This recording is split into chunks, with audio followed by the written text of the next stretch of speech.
Bienvenidos al podcast de Container Loop, la consultora especializada en crear sistemas de envases retornables, rentables y sostenibles. Con Esteban Fuica como conductor del programa y David Izquierdo como fundador y CEO de Container Loop.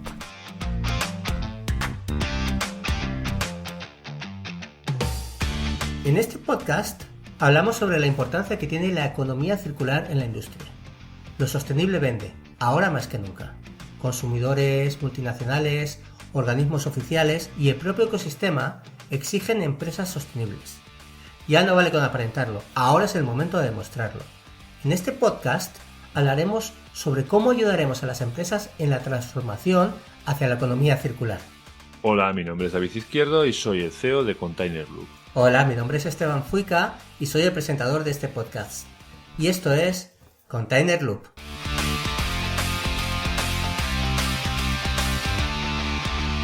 En el podcast de hoy vamos a repasar el contenido de la información anual que hay que suministrar al registro de productor de productos en materia de envases. Como hablamos en el podcast anterior, la fecha límite para presentar esta información sobre los envases introducidos en el mercado en 2021 finaliza el 31 de julio de 2023. Bueno, hoy es un día especial porque David, por primera vez, muy buenas David, ¿cómo estás? Hola, buenas, ¿qué tal? Por primera vez traemos invitado al podcast, esto es una efeméride. A David, por favor, haz los honores. Bueno, vamos, hemos traído a Marta, que es de Medisoa, que es la que nos lleva todo el tema de los papeleos ambientales para nuestros clientes, como refuerzo, ¿vale? Para que nos ayude a explicar todo esto de la presentación de la información sobre los envases introducidos en el mercado en 2021, 2022 y los próximos años. Marta, preséntate tú mejor, que yo igual te he presentado un poco justito. Muy buenas, Marta. Hola, muy buenas. Bueno, nada, lo primero de todo, oye, qué honor ser la primera invitada de este podcast. Me presento rápidamente. Como ha comentado David, bueno, soy abogada especializada en Derecho Ambiental y consultora ambiental en Medisoa. Y en Medisoa, pues, es una consultoría ambiental a través de la cual ayudamos a las empresas a cumplir con la normativa ambiental y les acompañamos en la transición hacia la sostenibilidad. Y actualmente, como ha comentado David, estamos trabajando mano a mano con Container Loop, pues, para dar solución a las empresas en cuestiones relacionadas con la sostenibilidad y con el medio ambiente. Y bueno, pues encantada de poder participar en este episodio del podcast, en el cual yo creo que vamos a hablar de cuestiones muy muy interesantes y también algunas de ellas incluso me atrevería a decir que bastante complejas, ¿no? Sí que es verdad, sí. Bueno, ya estuvimos la semana pasada hablando un poco sobre esto, ¿no? Sobre los plazos de Real Decreto. Y si os parece, vamos a repasar los plazos de presentación de la información que es relativa a los envases introducidos en el mercado, ¿de acuerdo? Uh-huh. David. A ver, el 31 de julio de 2023 es la fecha límite para que las empresas informen sobre los envases introducidos en el mercado en 2021. Y como digo siempre, no nos hemos equivocado y sí es 2021 y es con carácter retroactivo. El 31 de octubre de 2023 es el plazo, la fecha límite, ¿vale?, para informar de los envases introducidos en el mercado en 2022. Y el 31 de marzo de 2024 es el límite para presentar los envases puestos en el mercado en 2023. Claro, ahora os preguntaréis, ¿pero cómo hago para presentar esta información? Bueno, pues si os parece vamos a repasar lo que dice el anexo de la ley, el del Real Decreto, que habla sobre este tema. Y nada, empieza tú, Esteban. ¿Empiezo yo? No, que empiece Marta, que la tenemos de invitada, ¿no? ¿Verdad? Sí. Claro. Vamos a aprovecharla, vamos a aprovecharla, que la tenemos aquí. Se la sabe mejor que nosotros, seguro. Claro. Vamos, ¿no? Clarísimo. Me toca empezar, nada, casi de memoria me la sé. Bueno, el anexo 4 nos habla de la inscripción y de la información anual que tenemos que suministrar en el registro de productores de productos en materia de envases, ¿vale? Entonces, su apartado 1 nos habla de la información relativa a la inscripción en este registro de productores de productos y nos dice que los productores de productos envasados estarán obligados a facilitar, en el momento de registrarse y al mantenimiento de su actualización posterior, la siguiente información. Primero, el nombre y la dirección del productor o de su representante autorizado, incluyendo el código postal, la localidad, la calle, el número, país, el número de teléfono, el número de fax, la dirección de correo electrónico y la persona de contacto. Y si se trata de un representante autorizado, también se proporcionarán los datos de contacto del productor al que representa. En segundo lugar, tenemos que informar sobre el número de identificación fiscal europeo o sobre el número de identificación fiscal nacional. En tercer lugar, el código de actividad de CNAE. David, si quieres continuar tú. Categoría de envases puestos en el mercado. Si son domésticos, si son industriales, si son comerciales, si son envases de un solo uso, reutilizables o ambos. Aquí hay un poco de problema porque la definición de un envase, por ejemplo, industrial, sería envase destinado al uso de consumo propio del ejercicio de una actividad económica industrial, explotaciones agrícolas, ganaderas, forestales o acuícolas, con la exclusión de los envases que tengan la consideración de comerciales o domésticos. De que la diferencia entre un envase comercial y un envase industrial es en función de quién lo usa. Por ejemplo, en el tema de envases comerciales habla de envases que sin tener la consideración de domésticos, o sea, no son domésticos, están destinados al uso y consumo propio del ejercicio de actividad comercial, al por mayor y al por menor de los servicios de restauración, bares, oficinas y los mercados, así como el resto de los sectores y servicios. O sea, es difícil, no está tan claro diferenciar entre un envase industrial y un envase comercial. Para mí la diferencia es quién lo va a utilizar. Si lo utiliza un comercio, pues es comercial. Si lo utiliza una industria, es industrial. Pero podemos tener el mismo envase que pudiera ir a dos flujos. Y esto es lo que veo un poco más complicado. ¿Cómo lo ves, Marta? Sí, lo veo igual que tú. Aquí hay bastante confusión. Desde el MITECO lo que nos han comentado es que, justo lo que has dicho, o sea, depende del destino al que se envíe ese envase. Si se envía a una industria, por ejemplo, yo siempre pongo el mismo ejemplo, ¿no? Yo en mi empresa fabrico tornillos y los envaso en un envase de plástico. Y los envío a una industria de automoción, por ejemplo, para que lo utilicen para hacer maquinaria o fabricar un coche. Se consideraría industrial, pero si yo, por ejemplo, envaso un producto en una caja de plástico o de cartón y la envío a un comercio, pues ahí serían comerciales. O los palets, por ejemplo, también serían comerciales. Pero son definiciones bastante confusas y complejas, que cuesta entenderlas. Para mí me ha pasado que como estábamos rediseñando un poco la parte de los informes que genera la aplicación nuestra de tracking, no soy capaz de descargar un informe que diga si es industrial o comercial, porque como depende del mismo envase, o sea, un palet, si lo pones en un supermercado es comercial y si lo pones en una industria es industrial, pero puede ser el mismo palet.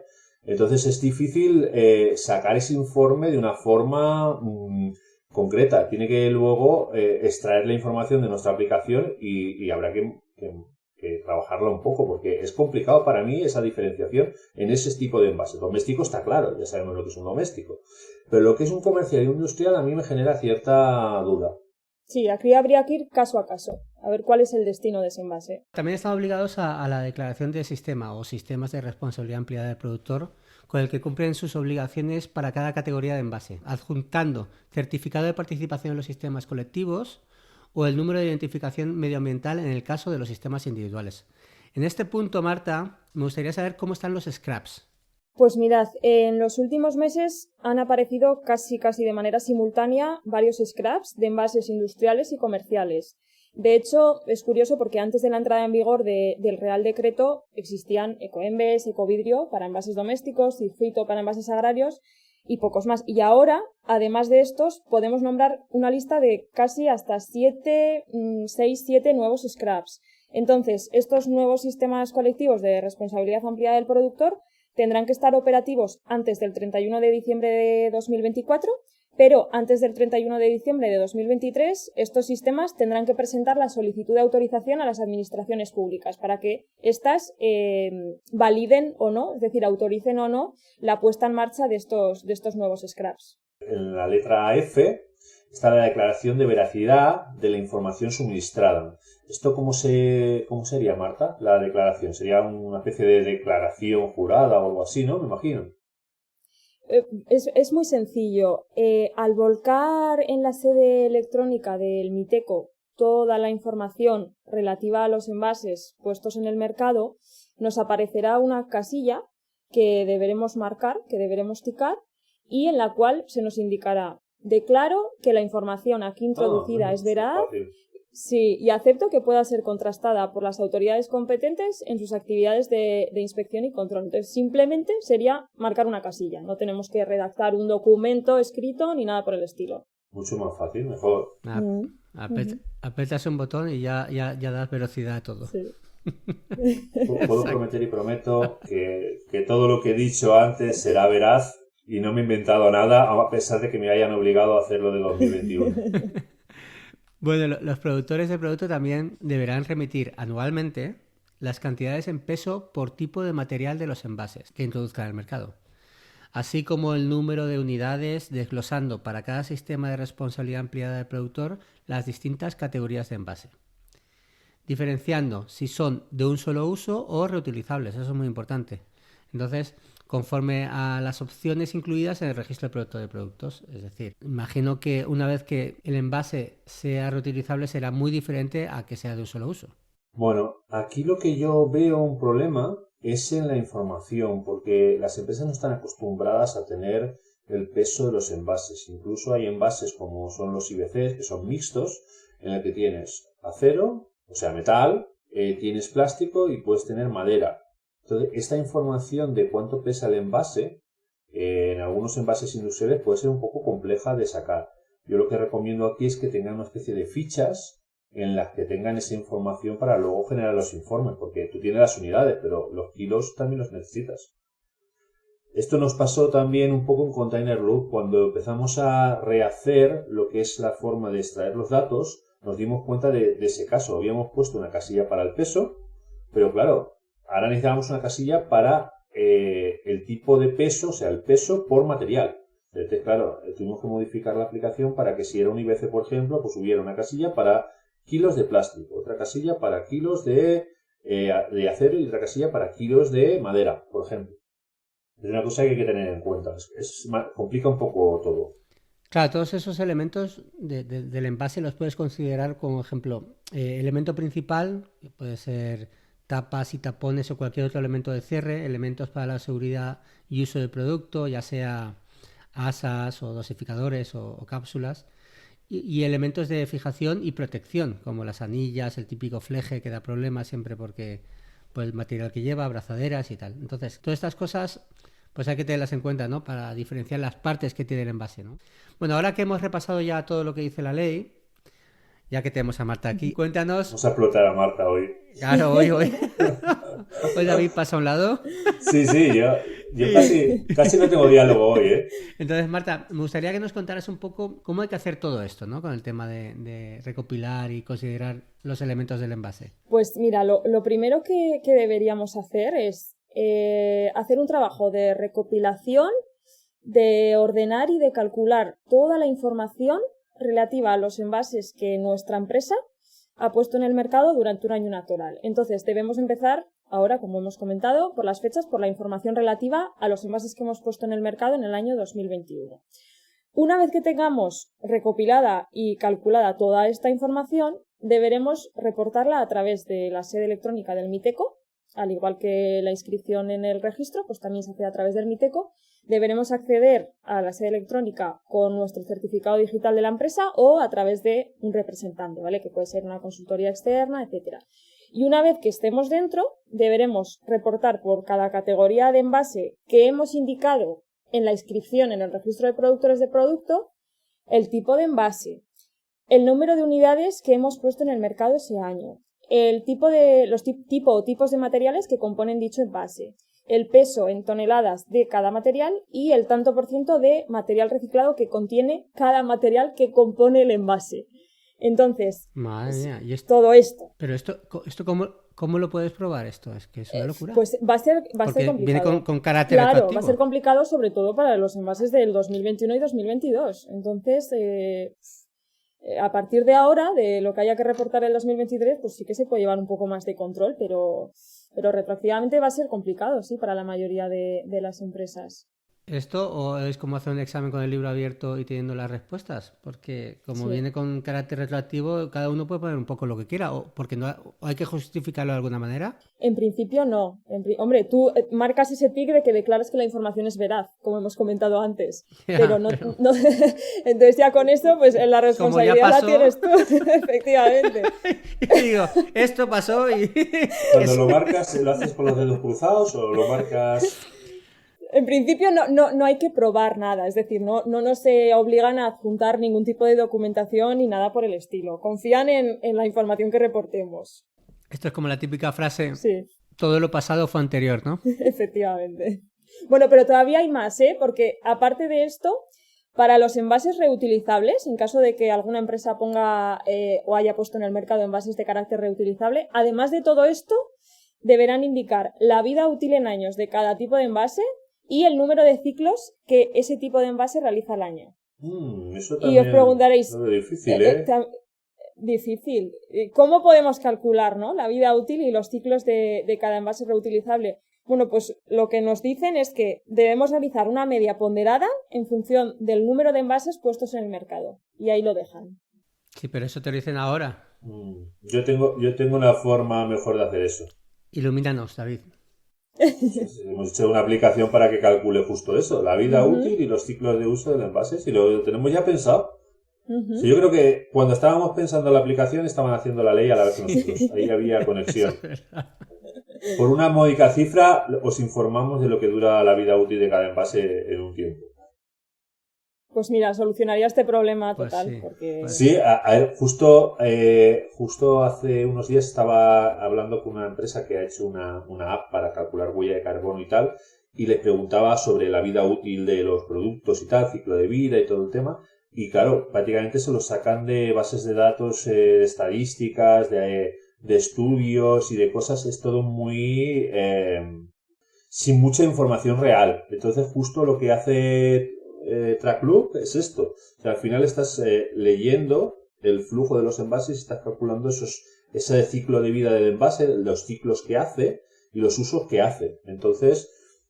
cuando la aplicación empiece a estar muy introducida en el mercado, será una información muy realista de lo que está pasando. Claro, se puede comprobar, de hecho. Claro. Bueno, ¿qué te parece, ya que tenemos aquí a Marta, que la pongamos a prueba, como si fuera una especie de examen? Sí. Vamos Marta, ¿estás preparada? Sí, pero nosotros normalmente tenemos la respuesta, pero a ti te lo vamos a dar sin respuesta, para que nos des la definición correcta. Vale. De acuerdo, entonces nos vamos a ir todos a palabra sostenible. Vamos. Venga, vamos para allá. Vamos para allá. El palabra sostenible. Venga, pues empiezo yo. Venga, Marta. A ver, me tienes que dar tú la respuesta, ¿vale? Vale. Responsabilidad social corporativa. Vale, a ver. La responsabilidad social corporativa se podría decir que es una forma de gestión empresarial que tiene en cuenta el impacto social y ambiental de las actividades que desarrolla una empresa en su actividad diaria.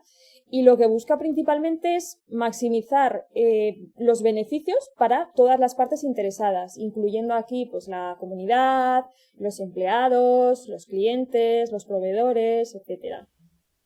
Muy bien. La damos por buena, ¿no? Sí, vamos, mejor que buena. Yo la daría por buena. Yo no lo diría mejor. Venga, yo he sacado otra vez y esta es más difícil. A Que ver. la otra se la sabía. Carbono neutral. Carbono neutro. Carbono neutro, vale, pues carbono neutro se refiere a la práctica de compensar todas las emisiones de gases de efecto invernadero que se generan en una empresa, en una actividad empresarial, mediante la financiación de proyectos de reducción de emisiones o de captura de carbono, como pueden ser sumideros, etcétera. Entonces, carbono neutro no son pedetes que no huelen. No. Vale. Justo ayer en la conversación salió lo del carbono neutro y ahí está una etiqueta que te marca lo del carbono neutro. Sí. Básicamente es comprar Sí. a otra empresa que lo hace mejor que tú, comprar derechos de emisión de carbono y compensarlos. Eso es. Que no hay que confundirlo con las 0 emisiones de carbono. Correcto. 0 emisiones quiere decir que cuando tú desarrollas una actividad o produces un producto, por ejemplo, no has emitido nada. En carbono neutro es que tú has emitido emisiones, pero las has compensado, simplemente. Bueno, económicamente, Muchas ¿no? veces- Sería. Eso Económicamente. yo lo veo un poco de trampa, pero bueno, oye. Sí, mucha trampa, pero Sí. bueno. Claro, te ponen una pegatina en carbono neutro y le has pagado a otro por ser carbono neutro. Claro. Sí. Tramposillos, Sí. tramposillos. Sí, eso es. Venga, vamos con otra, porque si no, nos vamos a poner aquí. Una en inglés, Marta, a ver qué te parece. Cradle to A cradle. ver. Primero, ¿sabes lo que significa cradle to cradle? Ojo, lo que pasa es que no sabría cómo explicarlo. Es Mira, complicado. aquí hay una expresión en español que se dice de la cuna a la tumba. En este Ajá. caso, sería de la cuna a la cuna. O sea, es como un juego de Vale. palabras con esa expresión. Ujú. Pues no lo sabría explicar. Venga, va, te voy a explicar yo, va. Venga, Es va. un enfoque de diseño y producción que tiene como objetivo crear productos que sean seguros, saludables y, claro, y que sean reciclables al final de su vida útil. Es decir, como que el producto como que vuelve a utilizarse, como vuelve a nacer. Por eso Ujú. no es que nace y muere y entonces sería economía lineal, sería como una economía circular, que como que nace y luego al final de su vida útil vuelve a nacer, se recicla y se vuelve a utilizar. Ujú. Yo Vale. tengo otra, esta ya la he buscado ya con mala leche, ¿eh? A ver si esta te la sabes. Antropoceno. Uy, sí que tiene mala leche, sí. Parece una etapa de Pleistoceno, y luego el Antropoceno, ahí estaba el Homo sapiens, ¿no? Le pregunté a ChatGPT, palabras sostenibles difíciles para que Marta no acierte. Y me dio esta. Ya tengo otro enemigo, ¿ves? El ChatGPT. A ver, antropoceno, vale. Es algo parecido a lo que has comentado, Esteban. Van por ahí los tiros. A ver, se podría decir que es una especie de era geológica propuesta que se caracteriza por el impacto significativo de la actividad humana en el medio ambiente, en el medio natural.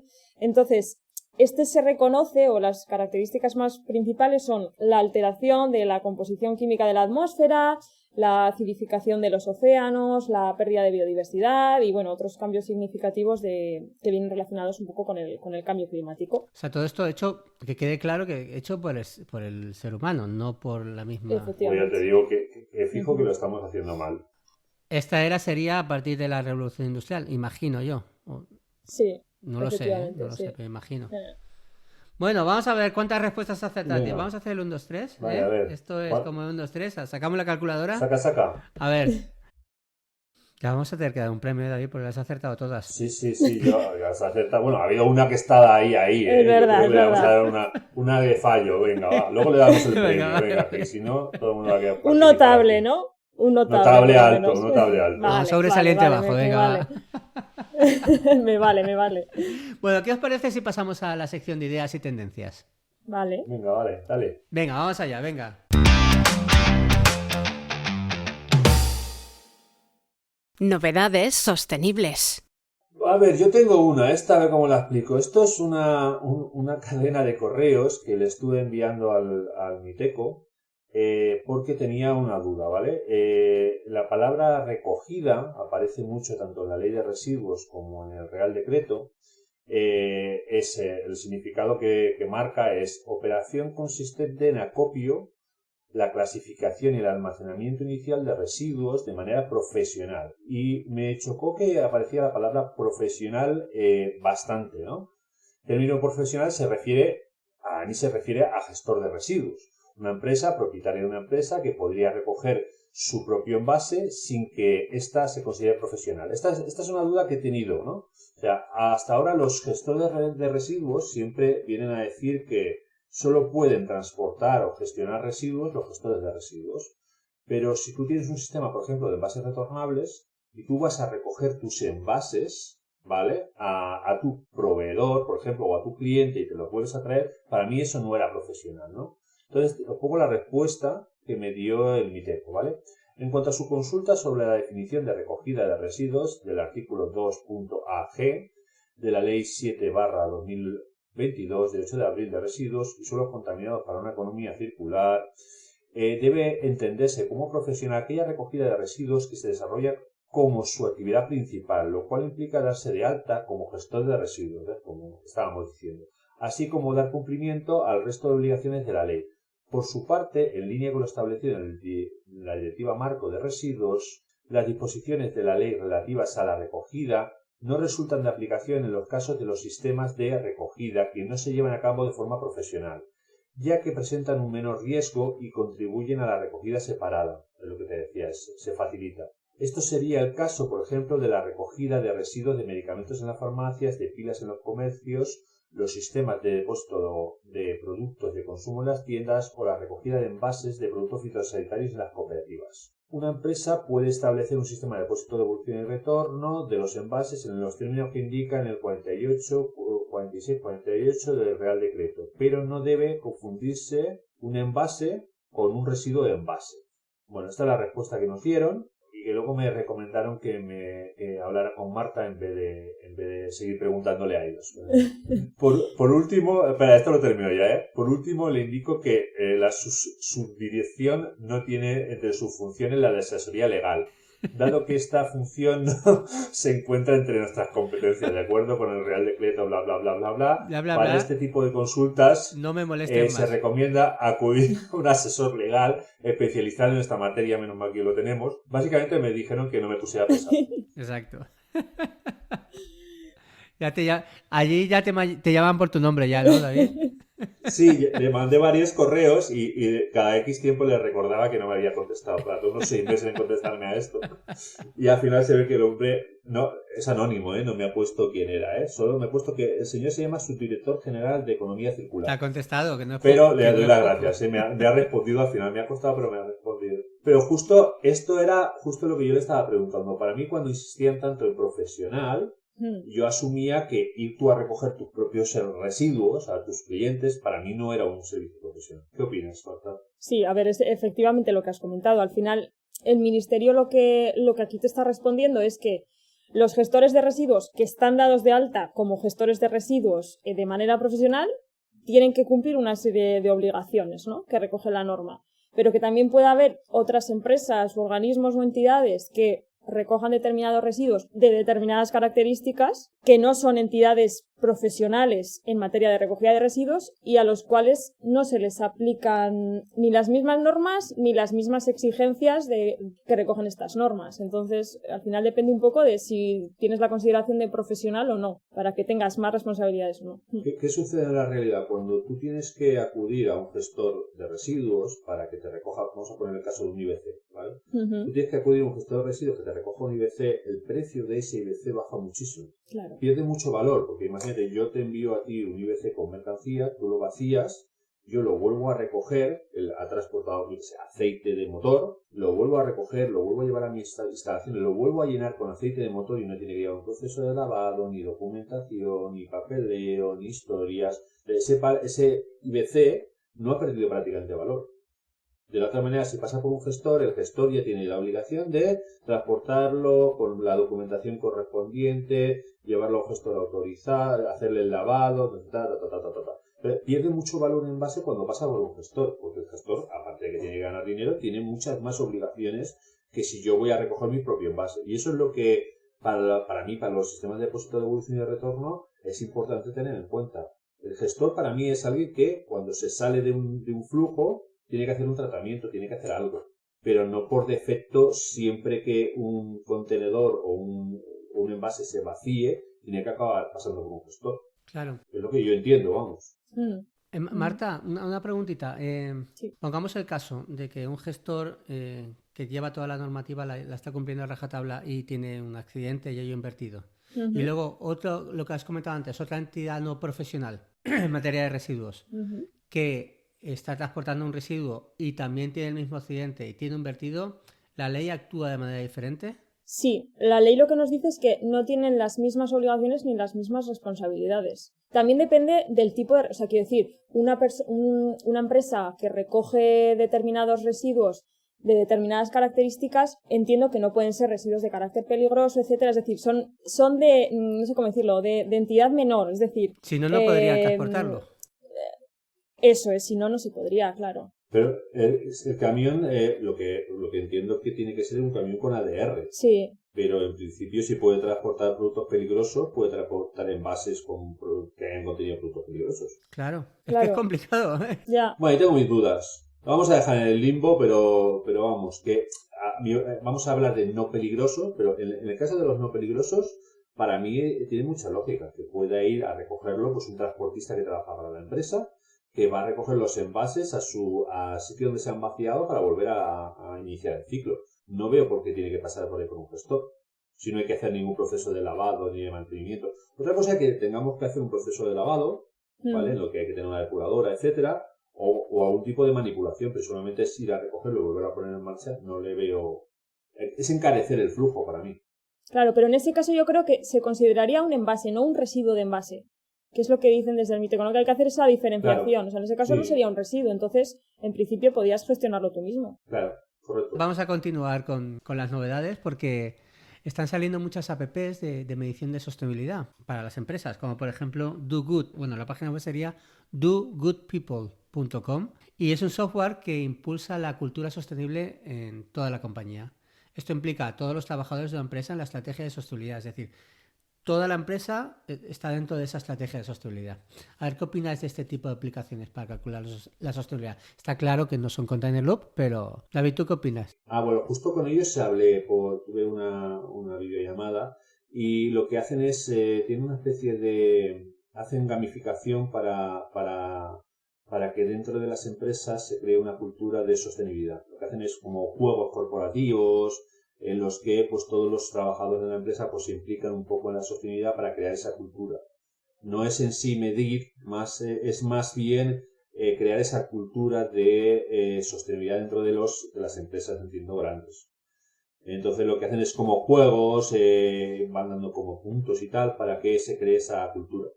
Yo tengo otra que también justo, de hecho vas a hacer luego con ellos un podcast que es de Cicle. ¿Cómo se dice? Que tú hablas más inglés. ¿De Cicla? Cycle. Es el Cycle. Es que yo el inglés lo tengo fatal. Estuve hablando también con ellos y estos sí que hacen la medición, ¿vale? Por lo que estuve hablando con ellos, en su día el CEO montó una especie de tienda de productos sostenibles y tal, y resultó que las empresas pues le pedían mucho lo que era el cálculo de la huella de carbono, los informes de impacto y tal. Y entiendo que lo que han estado haciendo es preparar una herramienta que coge todo el cálculo de esa huella de carbono, esos informes de impacto, y lo puede incrustar dentro de la propia web, por ejemplo, en las fichas de producto. Y bueno, es una forma por lo que estoy viendo ahora, muchas empresas ya están exigiendo este tipo de información, pues incluso para sus propios clientes y para aceptar proveedores, por ejemplo. Hay grandes empresas que ya te piden esta información para aceptarte como un proveedor de ellos. Para mí todavía es complicado calcular esos informes de forma real. Yo creo que se calculan, bueno, Marta, tú sabrás más de esto, se calculan un poco con estadísticas, ¿no? Con algunos informes o... Sí, en algunos casos sí. O sea, es complicado que sean precisos, pero bueno, cada vez se va avanzando más, en este tema. Avanzando. Sí. Entiendo que hay estudios, yo qué sé, transportar 1 kilo de una tonelada de material 1 kilómetro genera X huella de carbono, algo así será. Eso es. Sí, porque... tomas como ejemplo, como referente, pues unos factores, se llaman factores de emisión. Entonces luego los aplicas a tu caso en concreto.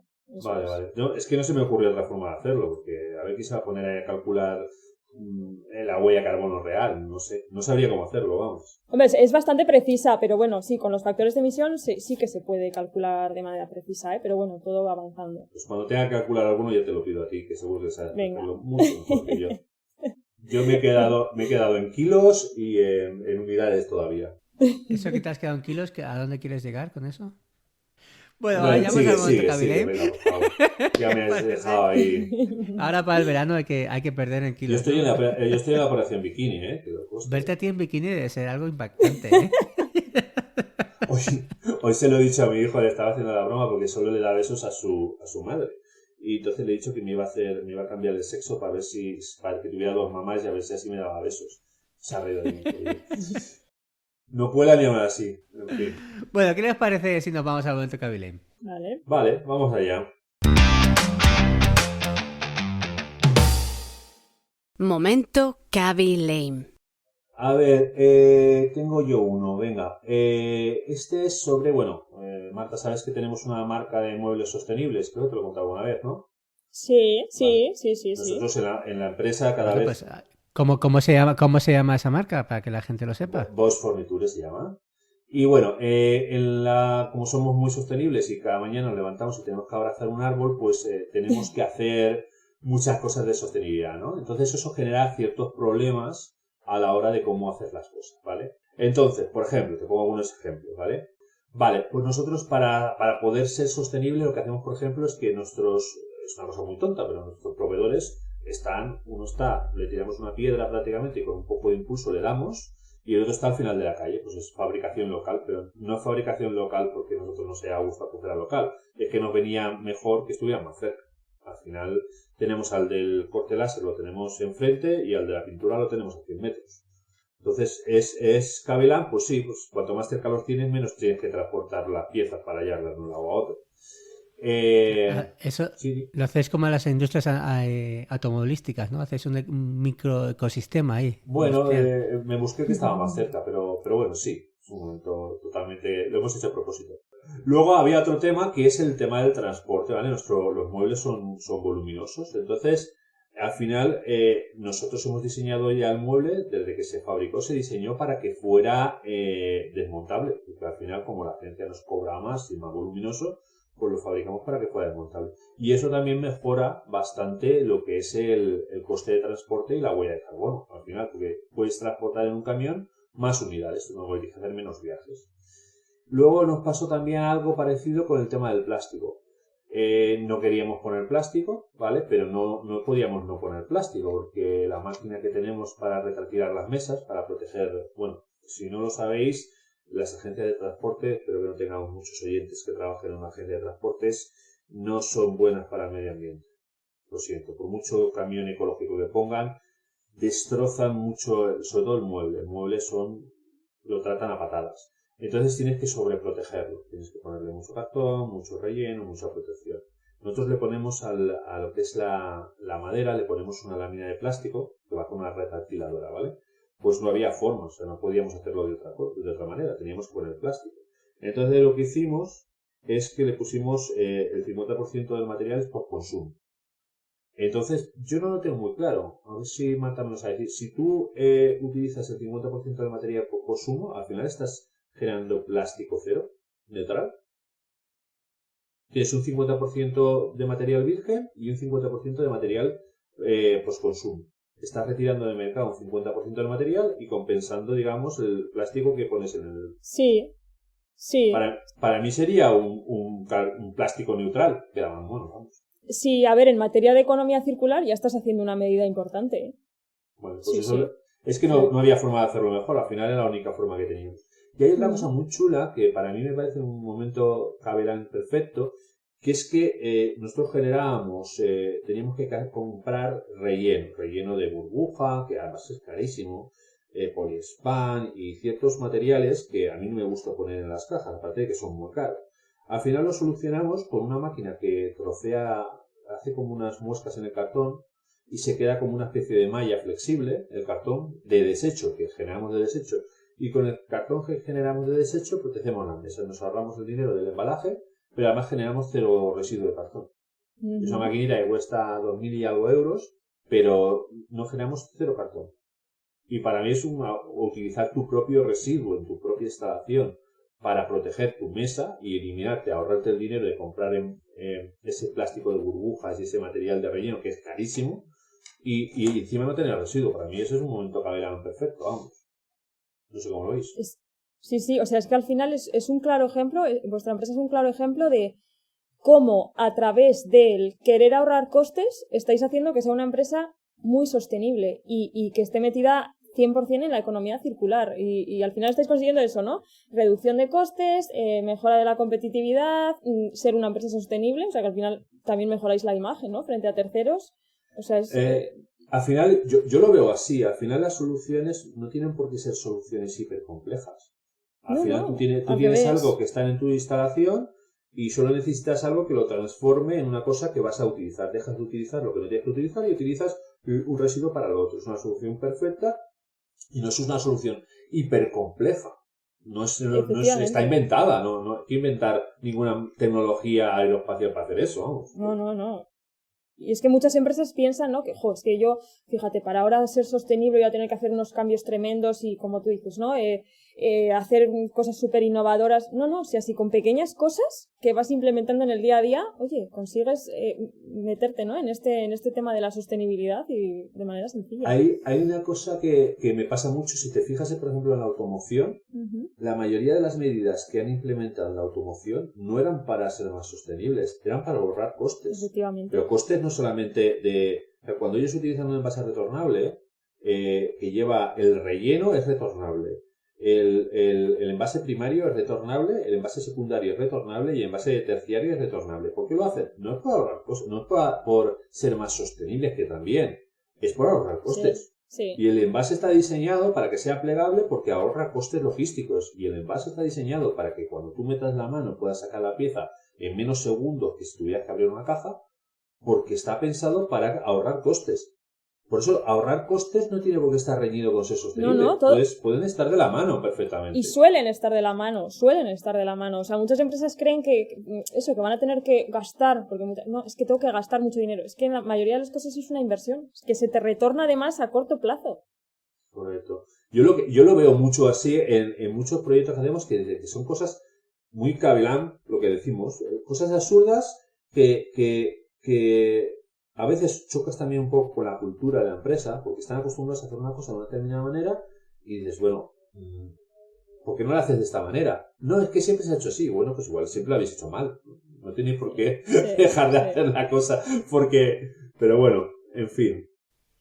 ¿En qué momento creéis vosotros que la economía lineal dio el paso y se adelantó a lo que es la economía circular? ¿Y por qué? Qué pregunta acabo de hacer, ¿eh? Uy, eso lo tengo yo muy escrito en mi libro que estoy escribiendo. Eso lo tengo muy escrito, sí. ¿Por qué crees, David? Ya que estamos... yo lo tengo claro. A ver, yo... Sabiendo que, como estáis diciendo ahora mismo, es demostrable que la economía circular, aparte de que es bueno para el planeta, es bueno para tu empresa. O sea, sí. ¿por qué se dio ese cambio? Yo lo tengo claro porque lo tengo en el libro que estoy escribiendo. Mi familia tenía una tienda en Ultramarinos. Y en Ultramarinos en un barrio en el que se construyó un centro comercial, de los primeros centros comerciales de la zona de Valencia. Entonces, el Ultramarinos era el típico, pues eso, que te llenaba la bolsa de garbanzos, te daba el producto, o sea, te cortaba el fiambre. Sí, a granel. Exacto. Pero era como se hacía antes, la botella era retornable, tú ibas a la tienda a la bodega que estaba en la calle de al lado, a la bodega del señor Bermúdez, ibas y le rellenabas la botella de vino, la garrafa de 5 litros. Y fue a abrir el supermercado, el centro comercial, el Gran Turia, y a mi madre le dijeron, no te preocupes que esto va a ser maravilloso. Vas a poder poner tu tienda, la vas a poder poner en el centro comercial y esto va a ser maravilloso. Tú hoy vas a ese barrio y no hay ni un puñetero comercio. Están todos cerrados. O sea, la calle de mi madre, donde tenemos el bajo, había una panadería, había una bodega, había un kiosco, estaba la tienda de mi madre, había una droguería, todo cerrado.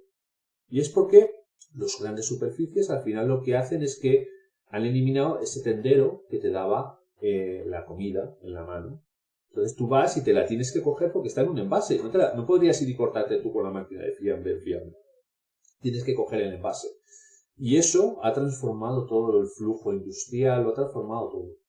Para mí ese es el cambio de la economía lineal, de la economía circular que era antes, a la economía lineal, y ahora pues estamos intentando volver a una cosa que yo ya veía de niño y era la forma normal de hacer las cosas antes. Nadie se veía extrañado. Ahora parece raro tener que devolver el casco. ¿Por qué es raro devolver el casco? No entiendo. Si se ha hecho toda la vida así. Sí, a ver, yo puedo entender que una gran superficie dice, bueno, pues por ahorrarme trabajadores, empiezo a utilizar envases para que la gente se lo coja y sean envases de un solo uso. Por decir una cosa, pero ¿cómo no llegan a la conclusión de que ellos mismos pueden ser de economía circular, utilizar la economía circular? ¿Por qué han tardado tanto? Yo creo que ya se han metido en un modelo de negocio muy difícil de salir. No difícil de cambiar, sí, muy difícil de salir porque funciona.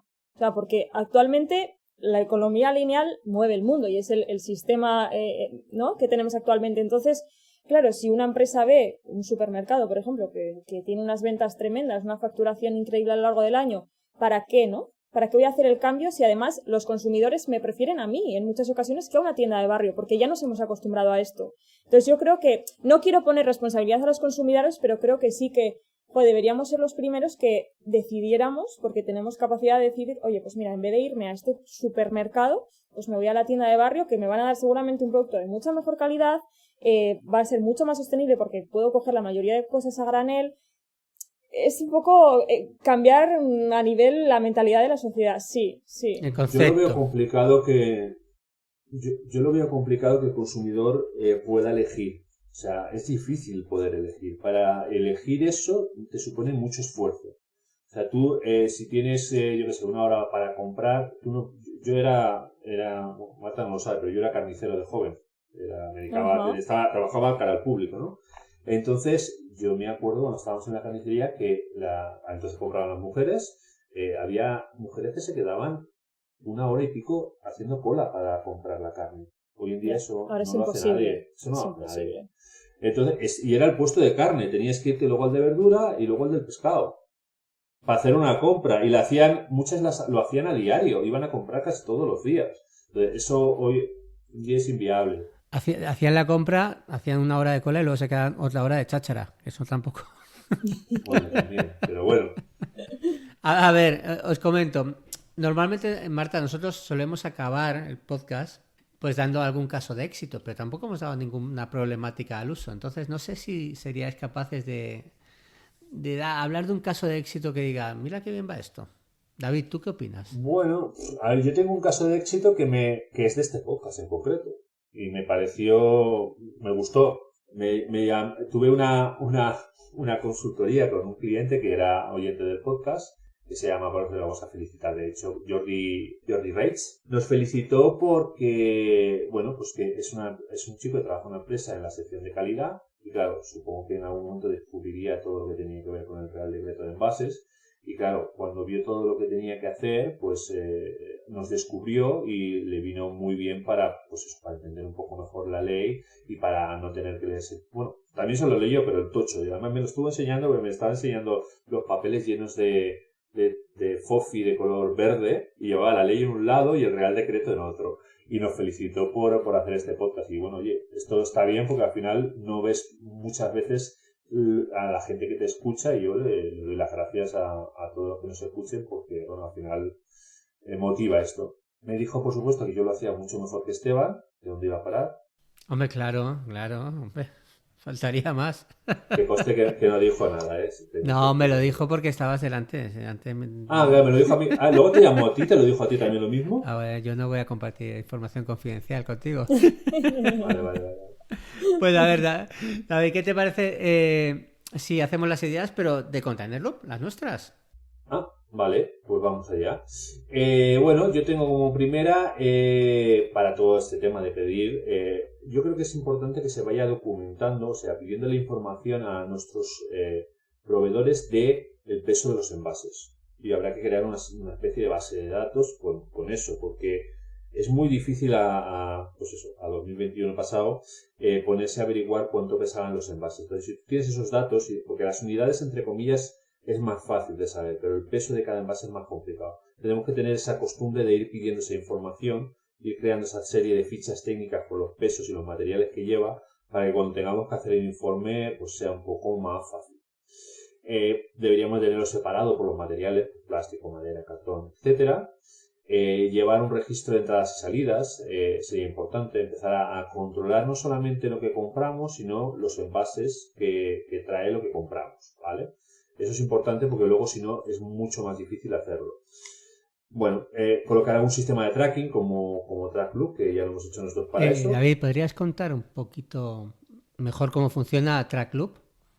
A ver, lo que tiene que ver con la métrica, sin enrollarme demasiado. Nosotros lo que hemos hecho en la aplicación es que, por un lado, para controlar los envases que entran en un loop, Nosotros al loop le llamamos al circuito interno de los envases. Lo que estamos haciendo es creando lotes. Entonces le ponemos un número de lote, ¿vale? Cuando compramos, por ejemplo, palés a un proveedor, pues este es el lote 03, marcamos el proveedor al que le hemos comprado, el número de lote, la fecha y las unidades. Entonces sabemos cuándo hemos introducido un lote. O sea, tenemos comprado 100 palés en esta fecha y ese es un lote. Y luego, por otro lado, esos lotes, cuando nosotros damos de baja los palés porque los llevamos a reciclar o reutilizar, pues también le asignamos esos palés a los lotes que hayamos comprado. De esa forma tenemos por un lado las entradas en el loop y tenemos por otro lado las salidas y marcamos a qué gestor se lo hemos llevado. Esa información luego se puede descargar de la aplicación y con eso habrá que trabajar la información, porque hay que añadir, por lo que hemos dicho antes, vamos a tener que añadir el campo de si es un doméstico, un industrial y un comercial. Vamos a tener que añadir el campo al scrap al que se está gestionando. Y tendremos que añadir también los kilos, etcétera. Pero eso sí que te lo saca la aplicación, ¿eh? Pues en nuestro caso lo que hemos hecho es que a cada envase que metemos dentro de la aplicación, ya de inicio le estamos marcando el peso de cada tipo de material. Entonces luego es muy fácil, luego simplemente nos multiplica. Y bueno, y por supuesto yo como soy muy fan de los envases retornables, siempre recomiendo que uséis envases retornables, porque va a ser más fácil de controlar, porque como vais a usar el mismo envase muchas veces, pues vais a introducir muchos menos envases en el mercado. Y ahora, Marta, te toca a ti. Es un poco lo que has comentado, es que tengo poco que añadir. El último consejo es súper valioso, el que cada vez además se va a exigir, yo creo que también normativamente, añadir más envases de carácter reutilizable y dejarlos de un solo uso. Entonces, siempre que se pueda, ir incorporándolos poco a poco en la actividad de la empresa. Y la aplicación vuestra, pues una pasada para hacer cumplir todas estas nuevas obligaciones que recoge la norma, pues idónea. Claro. A ver, hay uno mucho más sencillo que yo puedo comentar, que es que nos contrate a nosotros, ¿no? Para hacer los informes anuales. También es verdad. Aquí tenemos a Marta para hacer el informe y te ahorras un montón de faena. Eso sí, hay que darle la información, sí. Que no se la puede inventar. Sí. O sea, no creéis que por darle que lo haga Marta, no creéis que porque lo haga Marta ya te va a poner todos los datos. Marta te va a pedir que le diga los envases que has puesto en el mercado. Lo que te lo va a hacer es más fácil, pero adivina todavía no es. No, todavía no. Estaría bien, ¿eh? Si haces el informe, coges la bola de cristal, le das a Motel y te haga el informe. Pues nada, chicos, muchas gracias a los dos. A vosotros. A David y sobre todo a Marta. David. Sí. Yo eso que soy de la casa, a mí ya me deja la gracia. Yo estoy aquí. Y a todos por estar ahí. Y nada, Marta, gracias por tu sabiduría. Nada, muchas gracias a vosotros por invitarme a este capítulo del podcast. Un placer. Muy bien, gracias. Pues muchas gracias, Marta, y adiós a todos, ¿no? Exactamente. Adiós a todos. Hasta el próximo podcast. Chao a todos. Chao. Te recordamos que este podcast forma parte de Container Loop. No olvides suscribirte a los episodios en tu aplicación de podcast o en nuestra web containerloop.com.